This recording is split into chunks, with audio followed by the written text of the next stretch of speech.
Well, maybe discovering that they didn't quite have enough room in their baseball card sets to accommodate all the teams now in baseball with expansion, Baseball and Topps decided to put out a 720 card set in 1970, and this is a look at a complete set. There you see the pilots who had actually moved to Milwaukee by the time these cards really hit the store shelves in the spring of 1970. They came with several different insert sets, including the posters.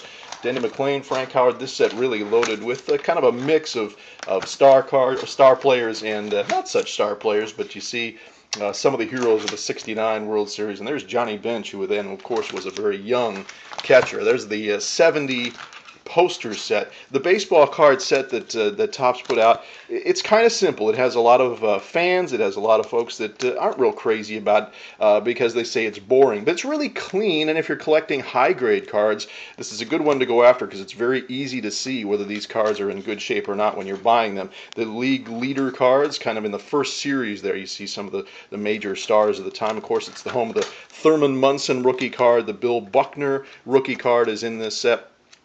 And Topps also produced, of course, manager cards. And there's Ted Williams in one of his final cards as an actual on-field participant. He was with the Washington Senators and the Texas Rangers after that for a couple of years. There's a look at the Munson rookie card, who was on there with a guy named Dave McDonald. And here you see some kind of the interesting playoff and World Series cards from '69 that were featured in the '70 set. There's Nolan Ryan saving the day in playoff Game 3 in the National League, and there he is in the celebration photo after the Mets won it all. There are high numbers in this set, of course, all-star cards, and a lot of interesting challenges for collectors. There you get a look at some of the all-star cards that were in this series.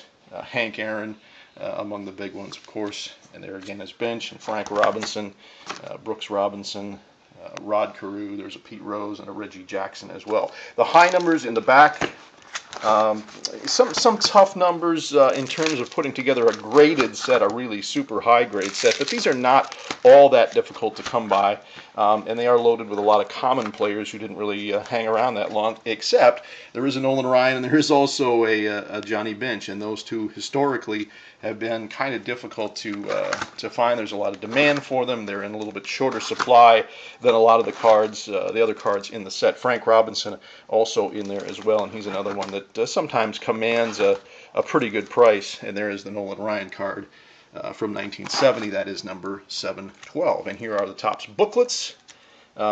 Interesting mix, and you can find out more about the insert sets and the regular issue Topps card set, the wrappers, the boxes, and everything else that you want to know. There's a wrapper about the '70 Topps set with our new ebook, and it's entitled Collecting 1970 Baseball Cards, the Ultimate Collector's Guide. It's available on for Amazon Kindle and also for Nook through Barnes & Noble. So for $4.97, and I'm trying to not come across as doing a big sales pitch here, but for $4.97, it is really an outstanding buy. We want to check that out. The Ultimate Collector's Guide, 1970 baseball cards, the first in what we hope will be a series of these books, and you can get it at the Amazon Kindle store or Barnes & Noble for Nook. And if you don't have an e-reader, don't worry, because you can download with 1 or 2 clicks the Kindle Reader for PC, and you can just read it on your PC or your laptop. It's an easy way to do it if you don't have an e-reader or don't want to get one.